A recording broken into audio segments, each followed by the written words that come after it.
Yeah, let me talk for a minute. What's up, y'all? I'm back with another one. This is Long Time Blonde, the Introvert Interlude. And today I'm just going to talk, pretty much just talk about life. In the past year of my life, and then what I'm trying to do, going forward. Most of y'all know, well, if you know me personally, last year was pretty much a rough year for me. Got in a pretty bad car accident. And before I got in the accident, I was already scheduled for a surgery. I've been dealing with thoracic outlet syndrome since 2018, maybe a little bit before that. But in 2018, I actually had my first neck surgery. So pretty much fused from this top part right here. And this last surgery was basically to correct the thoracic outlet syndrome. Had pain shooting up to my head, going down my arm. Basically, these nerves and these arteries right here pretty much being pinched by my clavicle and that first rib right here. So been dealing with a lot of pain and stuff like that. And when you're dealing with chronic pain, I would say I wouldn't wish it on my worst enemy, but I think some niggas need to experience that shit and actually see what it takes to get through it, because it's been definitely a long journey. So, when I first started this series and everything, I was pretty much on my recovery, and I've been constantly feeling better and better and better, and even now I'm a lot better than I was, and thank God, feel me? So going forward, just talking about some other stuff. Of course, this music thing. Me and my cousin's been working on some stuff, so you might get a collab album from us soon, maybe an EP or something like that. For myself, I had a conversation with one of my brothers about this, like, I really don't see myself as like a rapper's rapper, you know what I'm saying? For me, it's always been about the beats and the production, composing the music, you know what I'm saying? So I never really wanted to be in front of the mic, but for me, it was like, I rap good enough. These beats are good enough. Excuse me. So why not do it myself? Excuse me, y'all. Just going back on the projects I have put out. I think back in 2014, I believe that was, me and my cousin, the Slaptician, we put out the Cousin EP. That did pretty okay. I ain't gonna lie, we had a problem with just shopping it around, you know what I'm saying? Not put my brother's business out there, but he got kids. I still don't got kids yet, but you gotta deal with that. And then it probably took us another 3 years to come up with a project. So shout out to my other two cousins that hopped on that. That did pretty well. Other cuz, we only did one show. We didn't get booed or nothing, you know what I'm saying? You can actually find that up on my YouTube page. I might put that in this video right here. I gotta go. Need the plug, I need peso. People owe my pocket broke. Don't call me a dealer, no, just trying to feed my family hope. I am the struggle, so they call me hustle. See, my bitch gon' get me in trouble. Hold up, what the fuck? Niggas thought you could fuck with us, so we make it harder than the sugar does. Niggas softer than egg does. Stay about our cream, man. But yeah, we didn't get booed or nothing. And even then, just going back to being in pain, if you look at that video, you see my arm is pretty much limp. Like, I was in pain doing that whole show. And, I pushed through or whatever. And that was a year before my first surgery. So, man, just dealing with life and stuff, man. But now, moving forward, of course,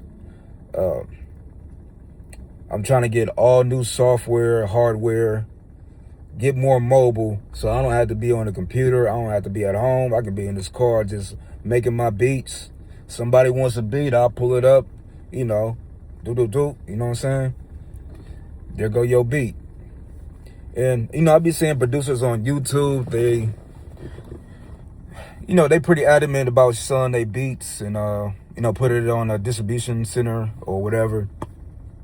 Me, it's always like, I always have like, not a specific vision for a song, but, or a beat, but I know what it can do. So I always just keep that to myself, you know what I'm saying? Like yeah, there's money to be made, but at the same time, do I give up my artistic vision or compromise my artistic self just for some money, you know what I'm saying? It don't really make sense for me. I mean, maybe down the road, we'll see, because I do got, you know, I'm probably like over 2,000 beats since I've been making music since 2006. Probably a lot more than that, but as far as like my good ones and ones that I would actually like give to another artist, yeah, I'm about 2,000 in or whatever. Maybe 3,000 if you add the trashy ones, I guess.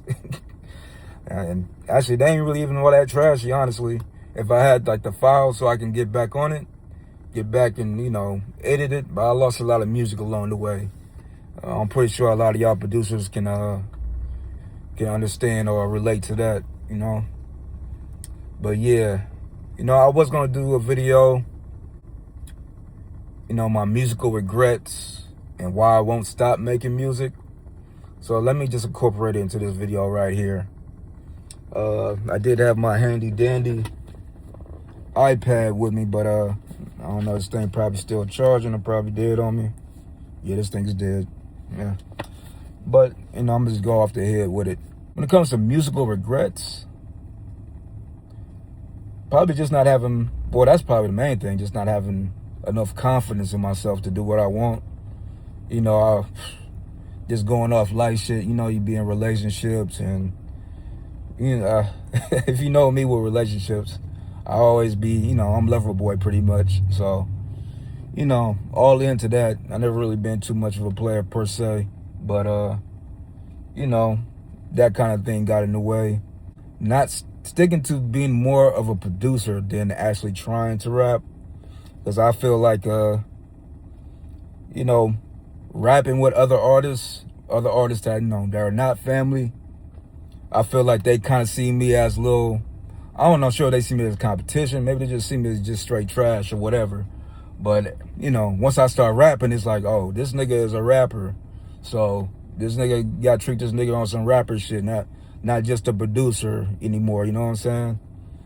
So, and I'm a lot better of a rapper than I used to be. Honestly, to tell you the truth, my raps were pretty much trash. If I go back, there was no real storytelling to it. There was no, sometimes it wasn't really, you know, there's some good ones. If you look back at one project I put out, I know I probably, I started talking about the projects I put out and didn't talk about all of them. But I did put out a project called Lonnie 2012 Flashback. Basically got all my first tracks I recorded myself. And that project actually turned out pretty good. A lot more people liked that than a project I put on after that, which is Hustling Against the Odds. Now, talking back about more of regrets, that album right there, you know, there's some good tracks, I would say, for myself, but I should have got a mixer. I should have got that mixed. And I hate that I didn't get that mixed. And I try to mix it myself, but, you know, you can go ahead and listen to it. People were playing it, you know, looking at the streams you get as far as my distribution. And, you know, I'm still kind of proud of it, but definitely wish I would have got that mix. And sticking to the Hustling Against the Odds project, it's a project I did with one of my cousins, song called 100. And, you know, I had 2 verses. I sent it to my cuz, you know, and he sent it back, and I put on another verse. So it's 4 verses on the whole song. And even at the time, my cousin was like, why you do that? Like, I think that's all he said, like, why you do that?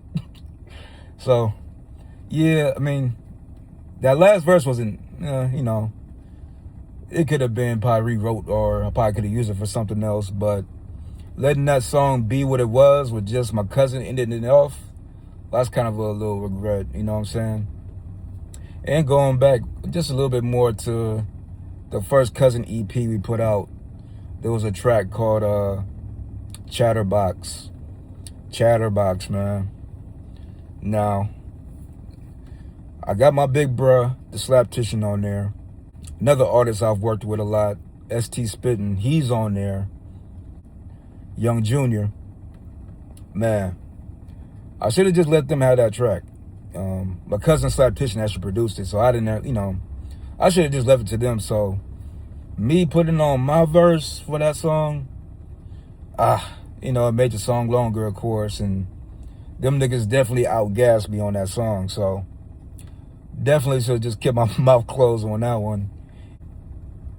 So just being able to do that music video was even a lot, right? Like, I was truck driving at the time. I was doing long haul, going cross country.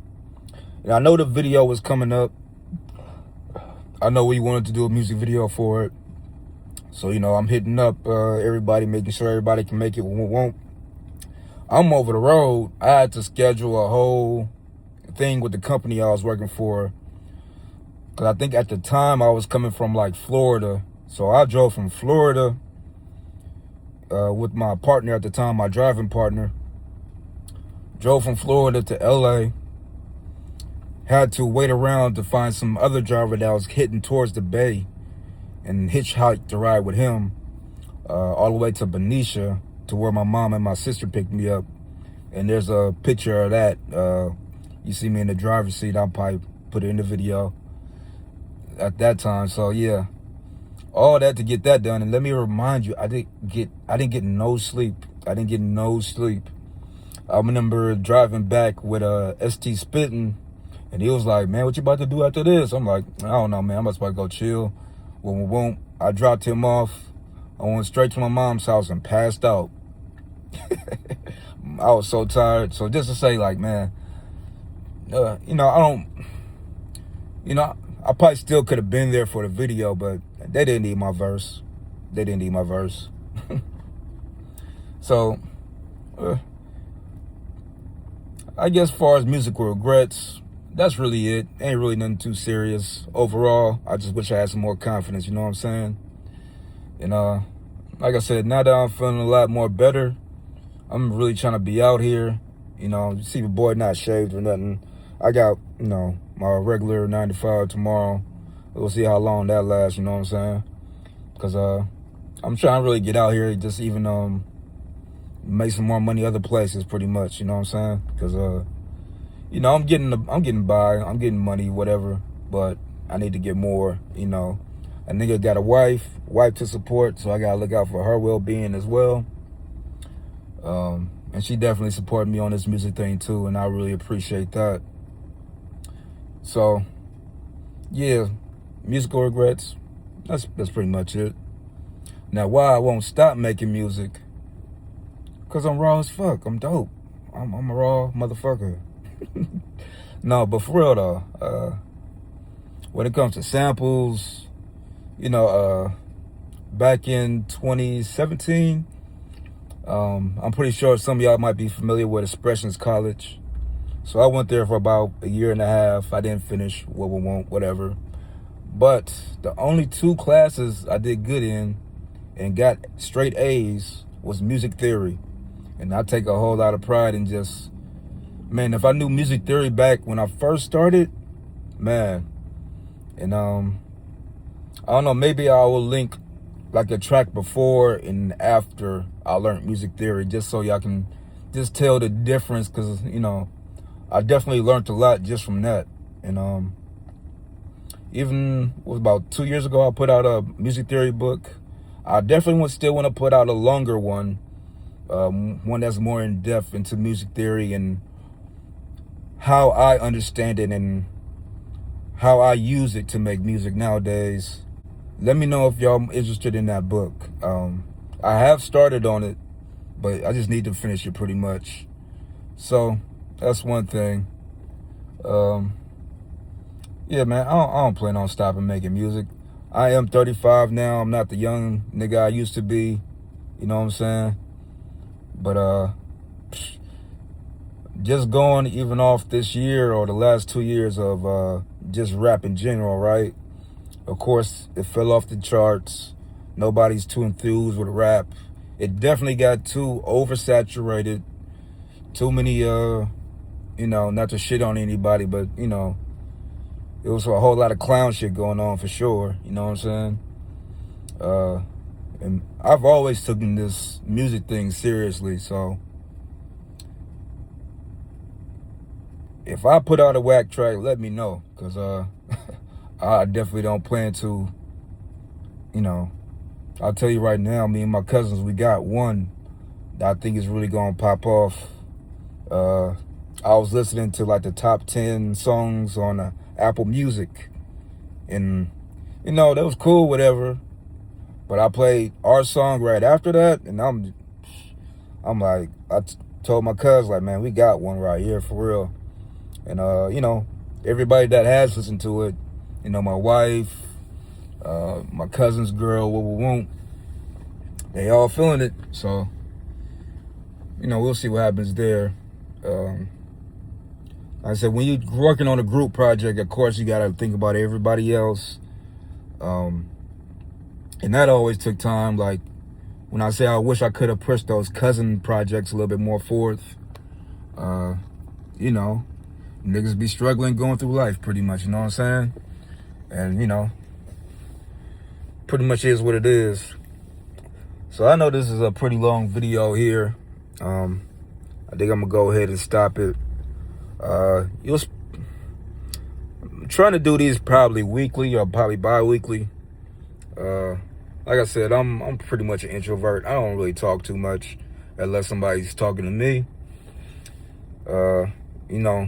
I'm gonna be outside for sure. You're gonna catch me around the town, around the Rich, if you in the Bay. So yeah, if you see me, if you're an artist and need some beats, go ahead, hit me up. My Instagram, Hustle Fiend Productions. I got my more kind of personal Instagram, long timeline. Y'all can go ahead and hit me up on that.